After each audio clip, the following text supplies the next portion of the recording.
Hey there, ladies and gents. Welcome back to another podcast. Yes, Wouldn't you sir. have it?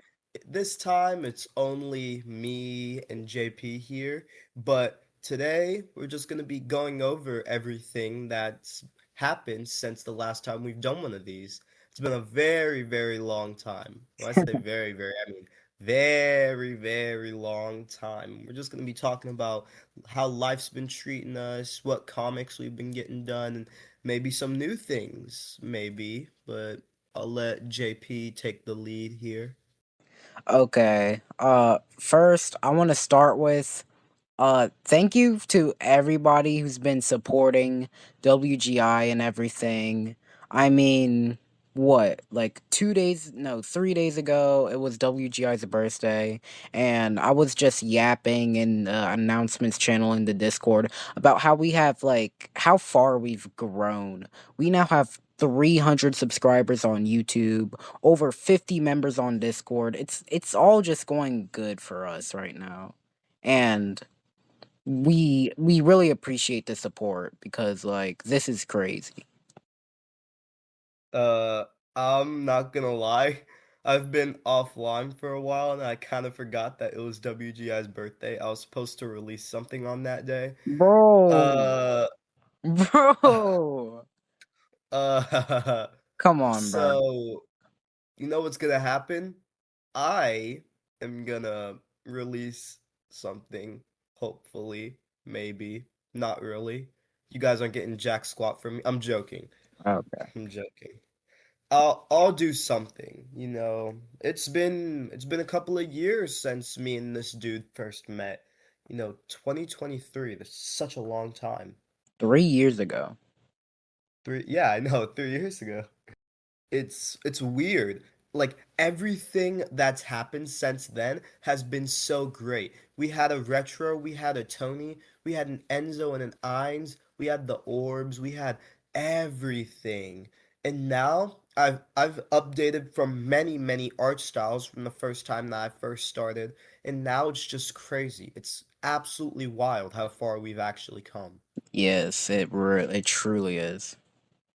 And in my defense, I've been offline for a couple of days, so I wouldn't really remember. And also, I had very important things to do. Working on Tony Volume 1 has been quite stressful, especially because it's much longer than I had originally anticipated.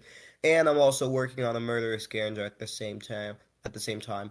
And I'm also working on Stand Back at the same time. So I'm Dang. working on like what, three comic series at the same time. I actually haven't worked on Mob Ain't Swell in a little bit, and I haven't worked on Ground Zero in a little bit as well. I'll scroll through the pages that I have done, but then after I'm done scrolling, I'll go back to working on the main series that people actually care about. Because the three series that I'm working on right now are the first three series that I ever came up with, and I can tell that people want to see Tony out of all my series I've ever created, and that's why I'm working on his series the most. No spoilers, but there's gonna be 7 arcs in Tony, 7 or 8. I'm not gonna hold you, I forgot. I think it's 8. Oh no.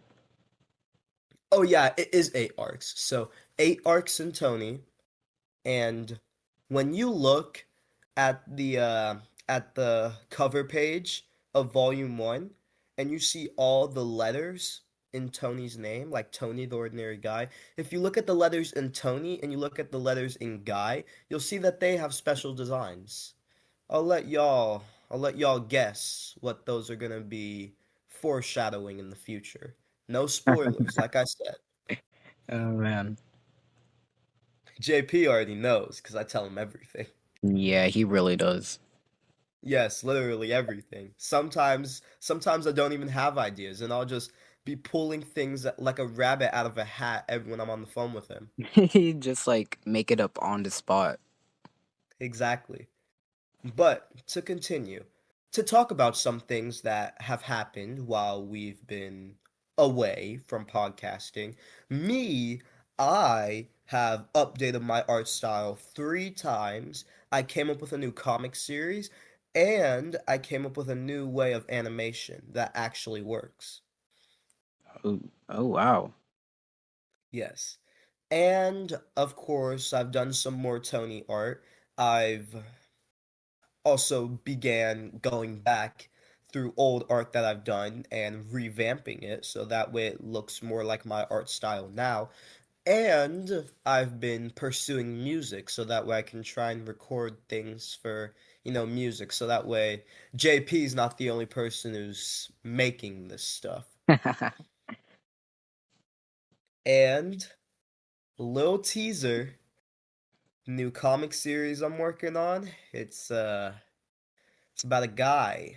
He's a bounty hunter, and let's just say that this takes place in the way, way, way, way, way future. Oh wow. Way, way future.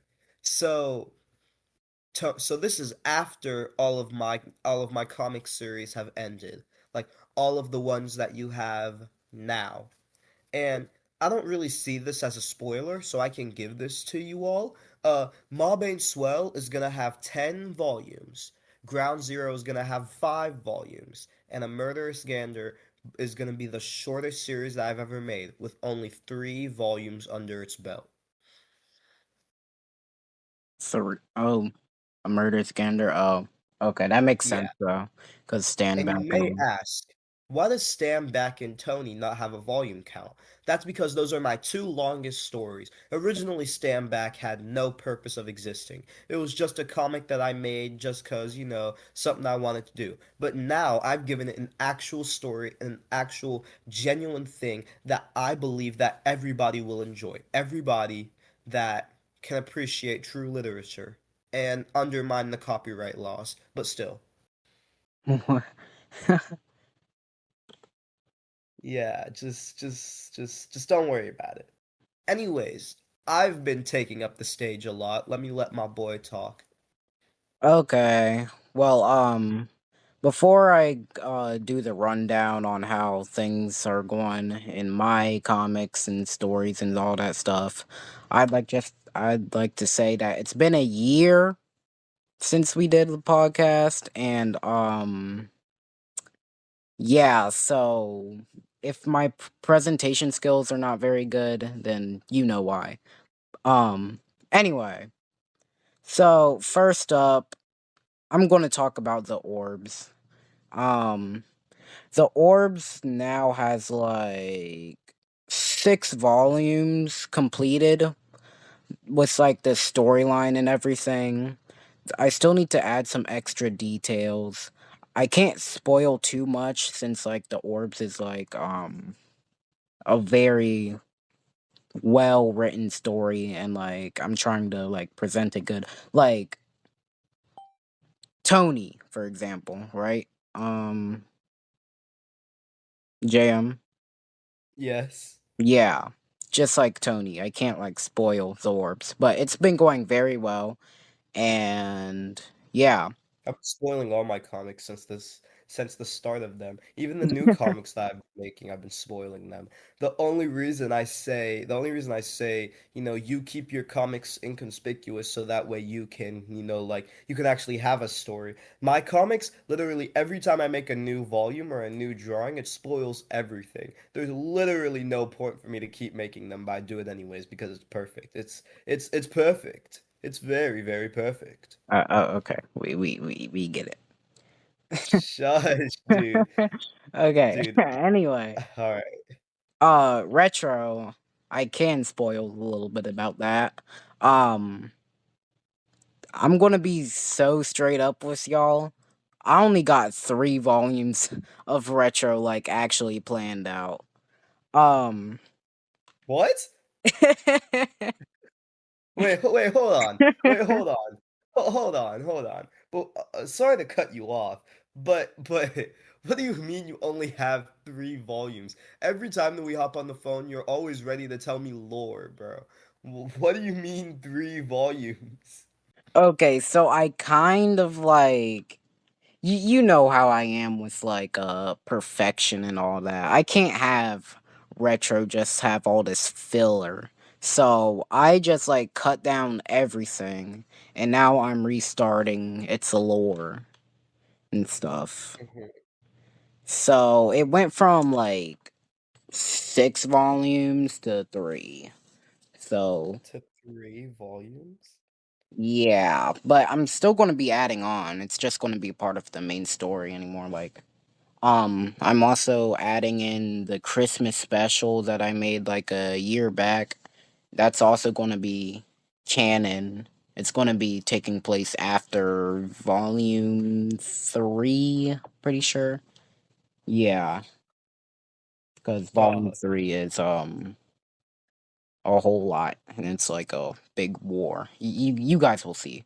But yeah, too much I spoilers, bro. I've also been thinking, cooking up an idea of a retro movie. Which I don't Bro, know how that will work, but I have the storyline done. It's dude, just I'm telling you, before you announce a movie, make sure you have most of it done first, bro. People are still guessing what the script to the Tony movie would be, not knowing that the script is lost deep, deep in the pit, bro. Deep in the pit. That script is never coming out, bro. Yo. But Dude, the Tony movie is never happening, bro. Stand Back is never getting a movie. The only series that actually will get a movie is Mob Ain't Swell, and I'm still working on that. that's crazy. However, I am I am contemplating the idea of making a Tony TV show, Oh. copying the retro show style, but still. Oh, but Now, I'm contemplating whether to make the show about Tony or about Tony's grandson, because we all know T2. T2, it's easy to say that he's a regular character that people know about. nobody knows T2. Yo, yo, shut up, bro. It's not even like the end yet. Like, okay, No, bro. Everybody knows T2. T2's the goat, bro. literally, like, no, okay. Maybe the Discord members know who that is, but not the people outside of the Discord. All right. Well, to explain, T2 is the grandson of Tony. That's all we're going to set it at. He's the grandson of Tony. He dresses up like a sailor, and he has the power to make exploding bubbles from his fingertips. Yes, bro. Okay, That's how that works, bro. back to what I was saying. This is not a retro movie announcement. It's just something I'm like cooking up, if that makes sense. It's like not official yet. But yeah, next I would like to do an introduction to my next comic and possibly show. And its name is Simply X.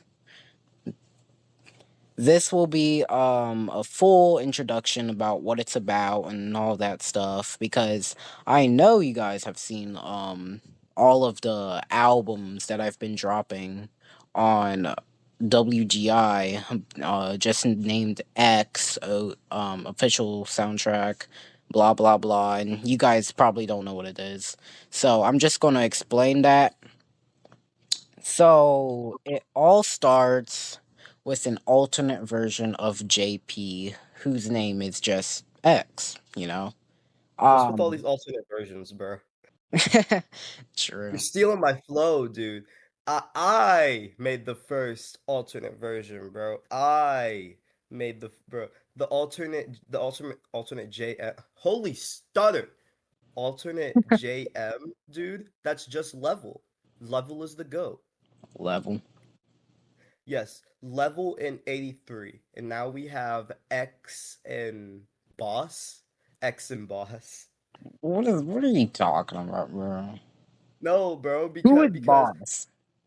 boss, don't you get it, dog? No, I know that's like your thing, but like is that even a Lightning Verse character? Dude, dude.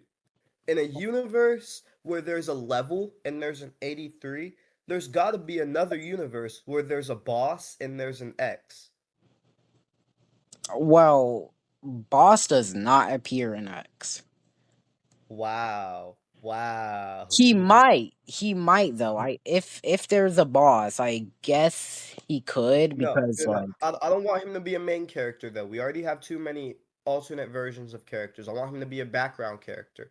Just that can just a happen. tiny little yeah, just a tiny little character you see in the background. I never want another alternate version of JM to be a main character. We all know what happened to the first time that happened, and let's just say that RIP, bro. R.A.P. RIP, bro. That's crazy.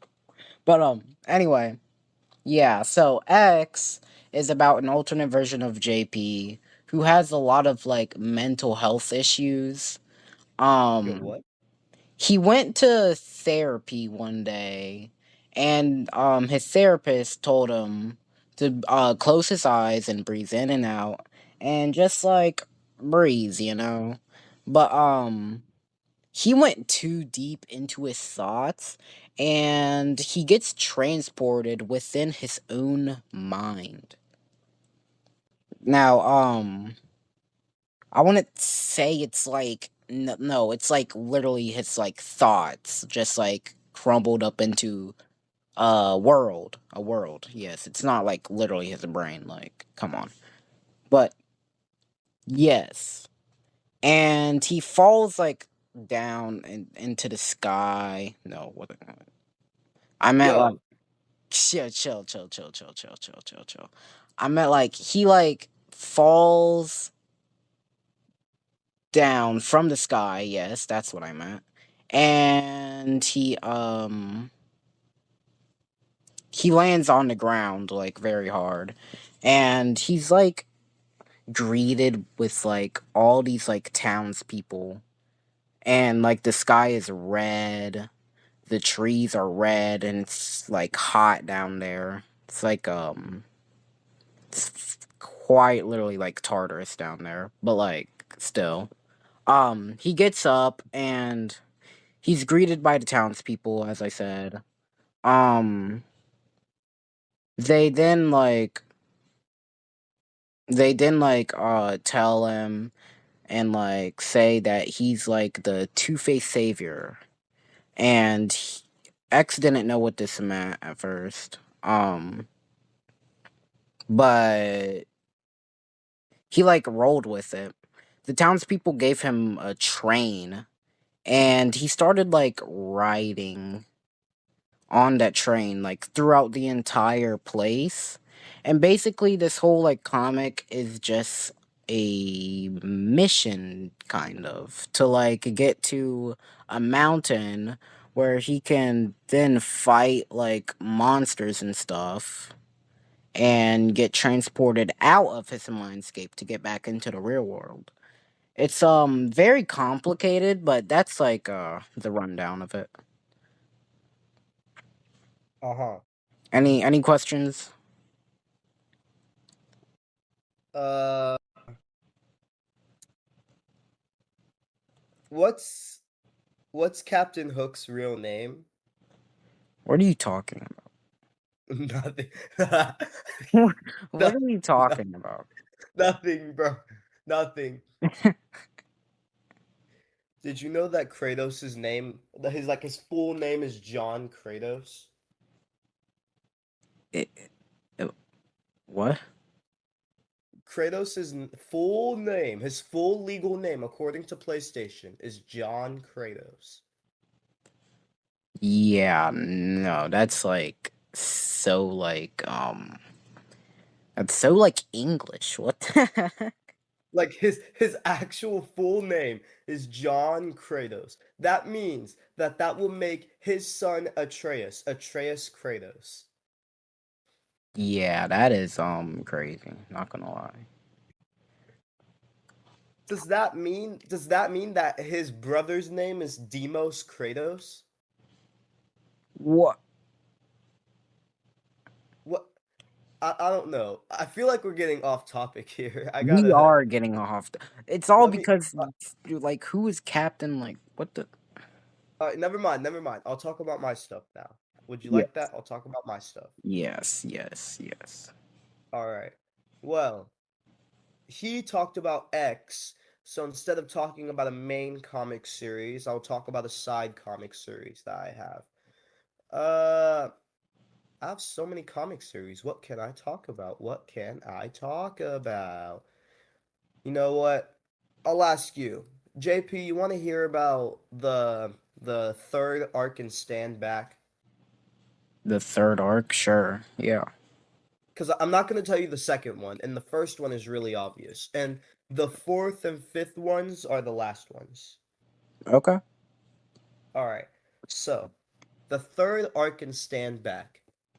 It's called The Night of the Wind.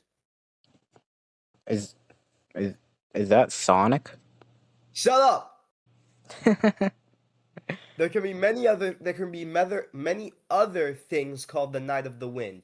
They were just the first to copyright claim it. Okay. Yeah, sure. Okay. All right.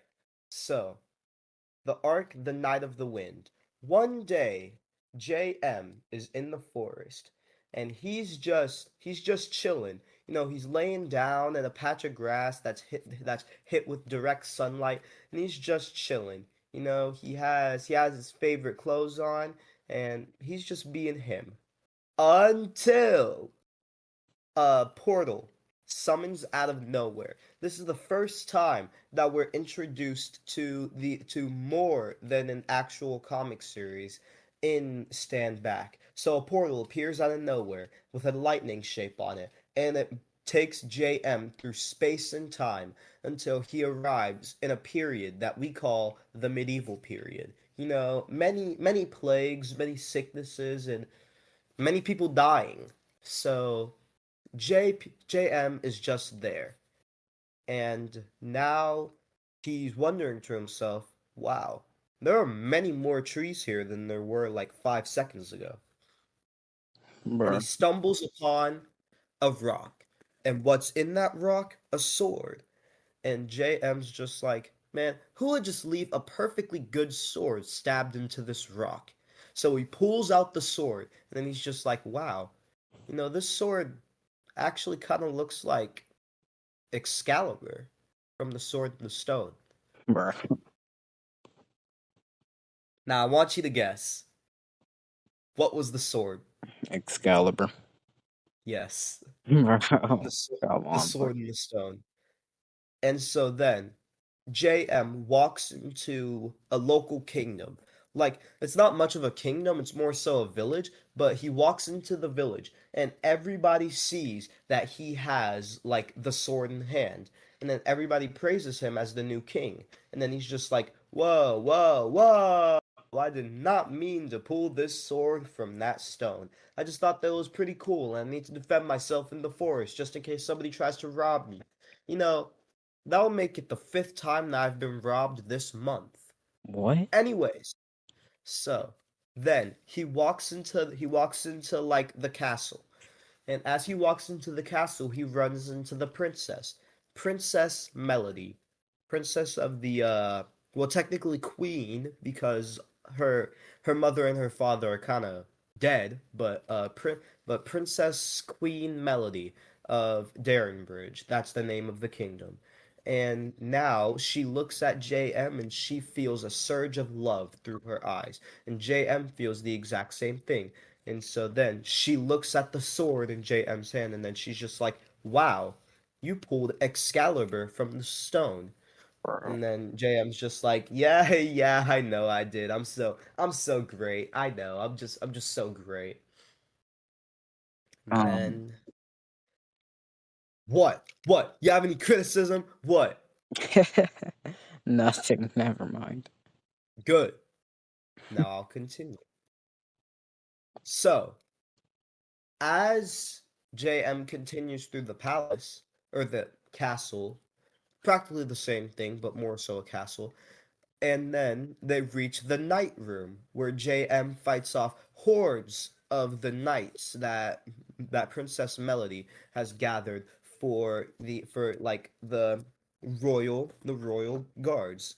So JM fights all of them, and then he remains victorious. And now he is the Royal Knight of Darenbridge, and he is known as the Knight of the Wind. He is given a helmet, he's given gloves, they even gave him a new shirt, so that way it more so represents their kingdom. But still his same shirt. Mm. And so they gave him no chainmail armor, which JM was kind of disappointed about because he wanted to be like an actual official knight, but he just kept the helmet and the sword and the gloves and all that. So now JM leads expeditions away from the kingdom, trying to figure out what could bring possible harm. And as he's doing that, he runs upon a cave. And in this cave, there's a dragon. And this dragon has the ability to talk. And this dragon has been driven out of many villages because of the way that she looks and the way that she talks, because everybody's afraid of dragons. So she recluded herself to the cave. And this dragon is I keep forgot the name. Hold up. I got my phone right here. I gotta look. I forgot the name of this dragon. Just just don't worry about it, bro. Don't worry about it. Alara. Yeah, it's Alara. Alara is the name of the dragon. Alara. That's a nice name. So she's a half human, half dragon hybrid that can change between forms. She can turn into a full-on dragon, or she can turn into a dragon human hybrid. But after JM befriends her, she officially gains the likeness of the kingdom, and then she goes on adventures with JM. And everything is going great for about 2 weeks until a rival kingdom of the kingdom of Darenbridge comes up, and their king is, well, he wants to expand his land so that way he can take over more kingdoms, as all kingdoms were trying to do in that era. So suddenly, while JM was away from the kingdom, going on another expedition, that king, his kingdom attacked Darenbridge. And then JM returned as they were about to invade, and JM fights off hordes and hordes of enemies on top of Alara as Alara was taking out enemies. However, JM missed one, and the Royal Knights of Darenbridge also missed one. Uh-oh. And that knight snuck through and killed Princess Melody. Bro. And now JM heard that blood curdling scream all the way from outside. He rushes inside the kingdom and he finds Princess Melody stabbed through the heart. And then, as JM held her in his arms, they shared one last kiss. And then Princess Melody says, "Never change. You've always been the bravest knight I've ever known and the love of my life." And she dies in his arms. Alara, brutally injured, now in her human form, goes up to JM, and then suddenly, as JM is crying and he holds Princess Melody's corpse in his arms, another portal appears and sucks JM, well, no, not Princess Melody's corpse, but JM, Alara, and all of JM's night gear into the portal, bringing JM back to his time period with Alara. Alara flies off thinking it was JM's entire fault that he got Princess Melody killed because he wasn't paying more attention, and JM sits there in the forest and he takes off his knight helmet, revealing a more so dirty JM face and unkept hair, and then he thinks to himself, what just happened? And that is the end of the arc. What just happened? Bro. And that kind of leads into the next arc, but I'm not going to tell y'all about that. I'll let y'all read that one for yourselves because that's the arc where everything gets very, very bad, very bloody. Uh-oh. I'll tell you about it later, JP. Yay. My bad. But that's basically what went down. That is a really interesting story, not gonna lie. Really interesting. Really interesting. Really interesting.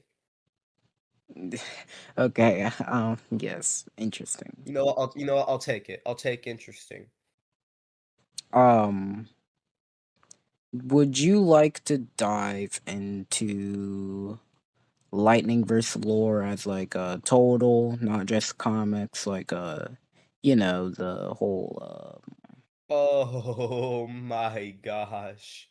the whole I conflict. I can't explain it as good as you can, but I'll try and explain it as best as I can. But don't leak too much, okay? Just like So, hint. what specifically do you want me to explain? Explain explain Rathallosis. How deep in detail do you want me to go about him? Just like the backstory and where he's at right now. All right, good. I gotta go to the docks. I forgot. Okay.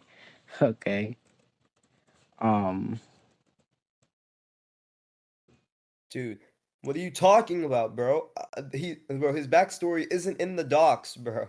it is okay. Here. It's like hold up. All right, I'm in there. It is like it's literally named The Banishing of Rathalusis. I thought that was like his main, like his banishing, not just, you know what? Fine. I'll just read it from here. All right? I'll read it from the start.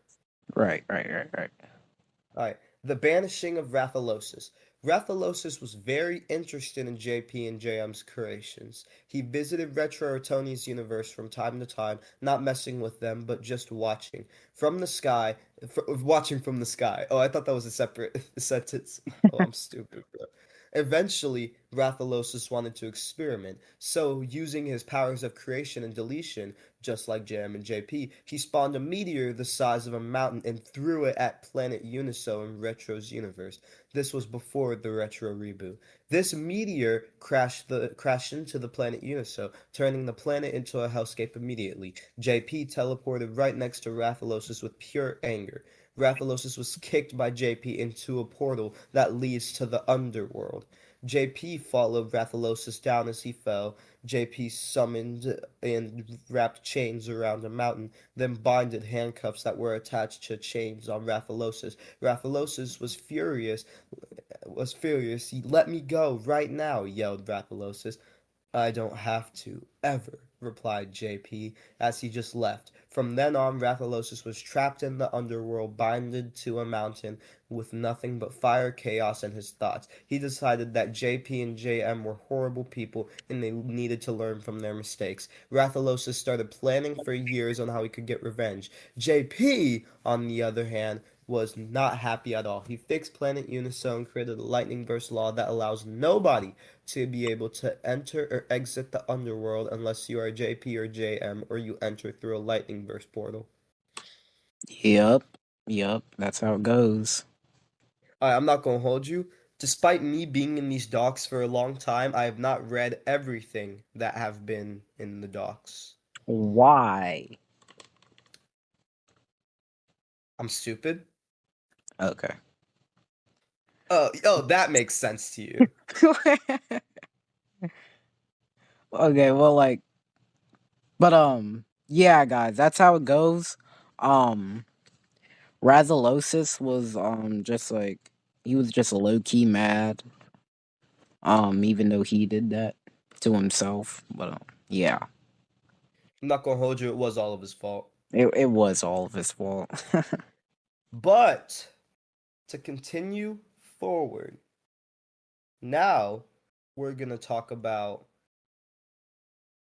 You know what? Let me talk about something Tony related. Nobody's ever gonna watch this video if we never mention anything Tony related. Let me talk about a Tony spin-off comic so that way everybody can just Gigi. be happy. All right. Now, I'm not gonna tell y'all the full story, but I'll just give y'all the rundown of what this spin-off comic is about. So, in the second arc of Tony, the meme arc, Tony is locked inside of his room and he's watching memes. And while that is happening, Rubble, Tony's brother, is in town, just resting up before his next big adventure. And while he's in town, he runs into Tony's best friend, Julian.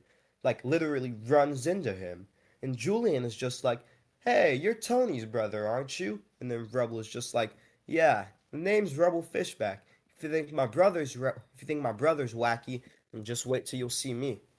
And Julian is just like, wow, such a such a cool guy. And Tony hasn't been answering my calls, not one bit.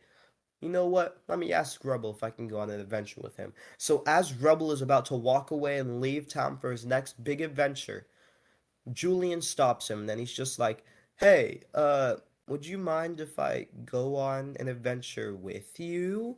I'm cool. I have this awesome power that lets me give people nightmares." And not Julian, Rubble is just like, "Yeah, sure, go ahead. If you get killed, it's not my fault though." And so For Julian Julian and Rubble go on an adventure, and this is the start of Rubble's spin-off comic, Rubble the Renegade. what?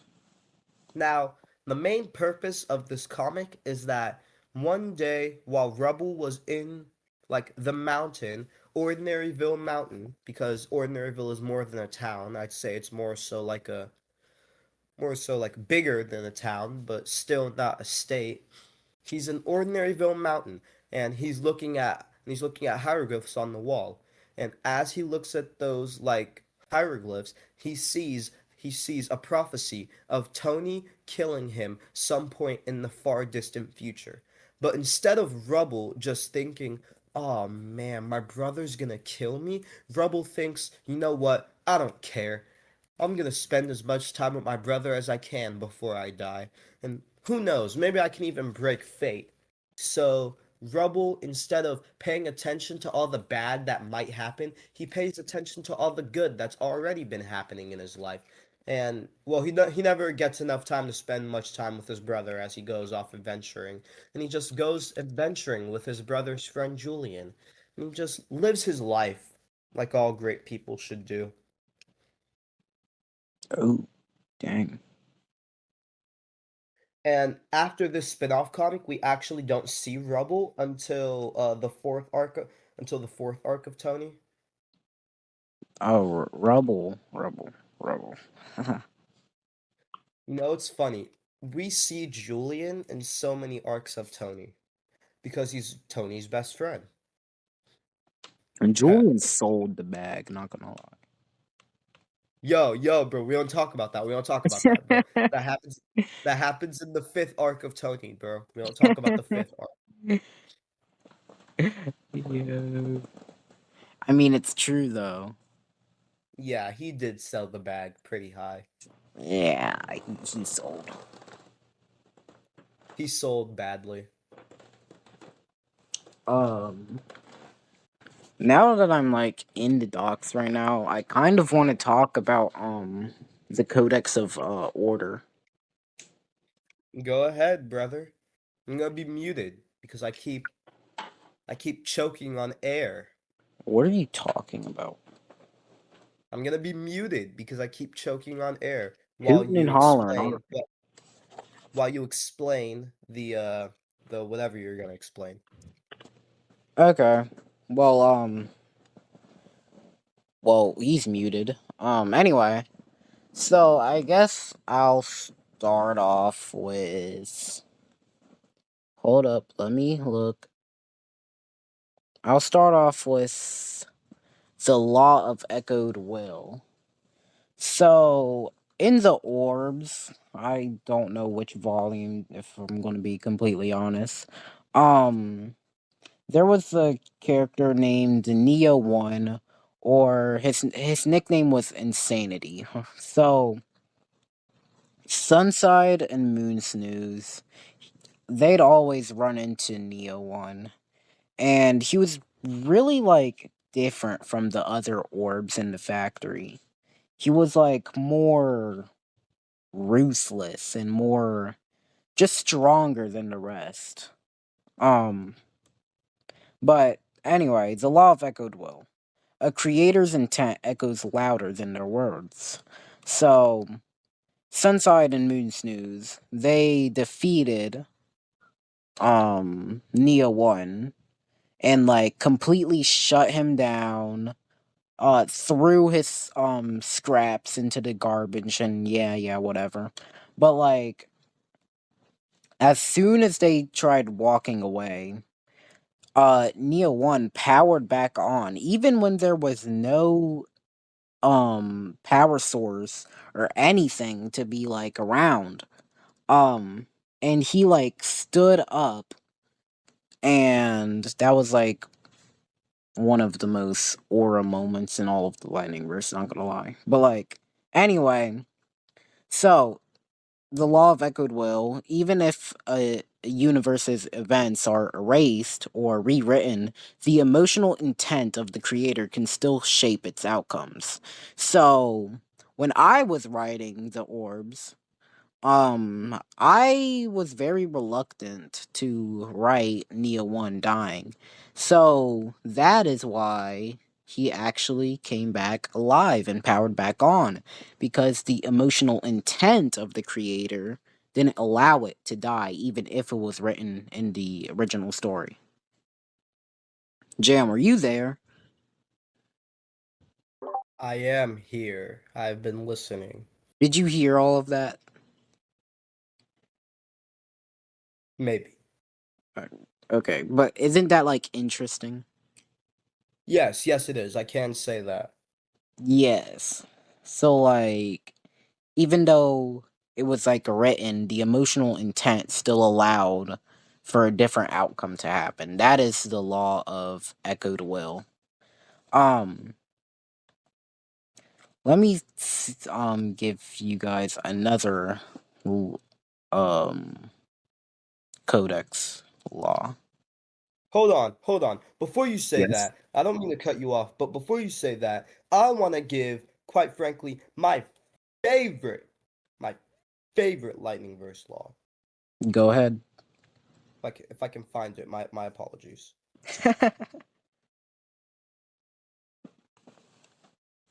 All right. I'm looking for it. I'm looking for it. I'm looking for it. I'm looking for it. Oh, yes, the law of connection. This is my favorite lightning verse law. All stories are bound. Universes are connected by a chain. Example, Tony is supposed to meet Retro. If Tony never met Retro, Retro and Tony's stories will change to one where they will meet. That is my favorite lightning verse law ever. You know what another lightning verse law is my favorite that I created? I created this lightning verse law. Now, it's not officially written here, but I'll just say it. So, basically, if all comic series that exist in different universes, they exist in like basically if you have a comic series, so say you're Tony and you All go right. to the comic store, you can find all the different comic series, all the other comic series that have been written. So basically, Tony's favorite comic series is Mob Ain't Swell. What? Yes, that That is is Tony's crazy. favorite comic series. That is wild. What? That is a crazy law. Yeah, in Mob Ain't Swell, all the comic series that I've created are they're not really canon, but they're canon as actual comic series. Except Tony's. When it comes down to Tony or Stand Back, those comic series kind of have their ups and downs, so to say. Ups and downs. But basically, in Stand Back, all of the comic series that you see that I've written. I'm not sure about JP's comics, but the comics that I've written, they actually have actual comic series that JM has written himself. Besides, Stand Back, because the comic series that exists within its own comic series cannot exist because of the canosity of it. But y'all get the point. Yes. And that is my second favorite Lightning verse law, and I created that one. That is, well, I wouldn't say like important, but that's a good law, not gonna lie. And Enzo's favorite comic series is actually Ground Zero. Of course. Ground zero. Yes, bro. Anyway, um, so two laws I can also go over because if I want to explain one, I need to explain the other. So first we got um the first law that is in the complex section of the Codex of Order. This law's name is called the Law of Origin, and it states that all that exists stems from the divine creators. None may transcend the source unless invited. So, this basically means no being can overpower or rewrite reality unless acknowledged by the gods, which are JP and JM. This law was bent, not broken, by Adrian, who escaped his story. And I don't know if I talked about Adrian on here before, but the next law is the law of the absent author. Some stories write themselves. Um, when Adrian broke free of his code, he corrupted the entire universe, changing its story as he defied the gods. This law does not break the law of origin because JP allowed it. So, Adrian's like he was like a normal teenager. Basically he went against the story itself. Like JP wrote Adrian's story, a losing game, to be about him, Adrian, who like goes to school and stuff, gets bullied, eventually stands up for himself, and like he lives a life, you know. It's like a drama thing or something like that. I don't know. But basically Adrian, when he was getting bullied, he went against this writing, and he actually just straight up punched the bully and ran off out of school. um yeah, he like ran out of the school and like went home. And a few like hours later, not even days, just a few hours later, JP came down to his universe in form of a giant stone statue, not statue, but a stone giant, and he started hunting down Adrian. I won't get into like the details because this is losing game is a really a lore heavy comic, and to spoil it will be basically spoiling the end events, which I can't really talk about either. I'm really restricted onto what I say, and so is JM. Um, but yeah. So basically, the law of the absent author is that some stories write themselves. Like that wasn't supposed to happen. And since like time and everything moves forward, something always has to happen. And that's basically what went down there. Any questions, JM? Yeah, yeah, yeah, yeah, yeah. Sorry, What the heck? sorry. I just needed to get that out. Um, okay. Anyways, NT way. You Yes. know what? Let's talk about a let's talk about a Stand Back spin-off comic. Okay. It's funny. Originally, there weren't gonna be any Stand Back spin-off comics, but I came up with one. You know what I call it? What? JP and AS. Oh, yeah, you were telling me about this. So I've been getting this question a little bit. And I get this question from my brothers, from my pops, from a lot of people when I tell them about my story Stand Back. They always ask, why does JP disappear after the second arc? How come we don't see him again? Well, that's because just after all this time, well, it's called Stand Back for a reason. The story's about JM. Even though JP is a main character for the first two arcs, JM is really the main character. But instead, since we have all these other comics that we have JP for, now we're going to have a Stand Back spin-off comic for JP. And it's about JP and JM and JP's friend AS, and they go on adventures together, just to hang out, and they are the people that craft the architectural beings and the architectural substance of the Stand Back world. And this is how JP and JM become famous on the world known as Stand Back. Oh, wow. Mm-hmm. Because I don't want it to be like just this thing where they go on adventures. No, their main purpose for this comic is to make JP and JM famous. So JP and AS, they go to many different places trying to find the perfect substances to make all three of them billionaires. Uh-huh.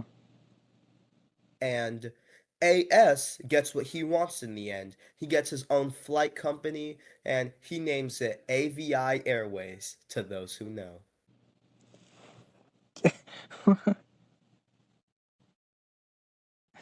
And JP and JM, they get the official WGI studios. Oh, wow. You know Um, what?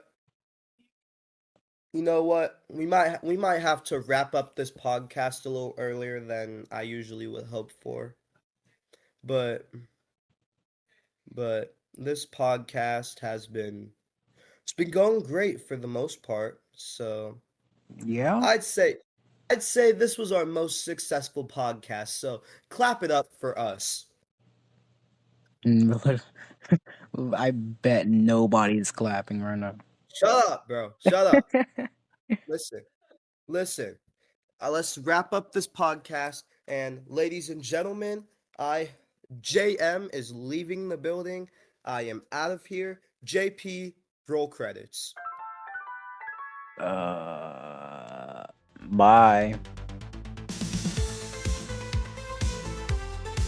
Yo, Josiah, you have some explaining to do, bro.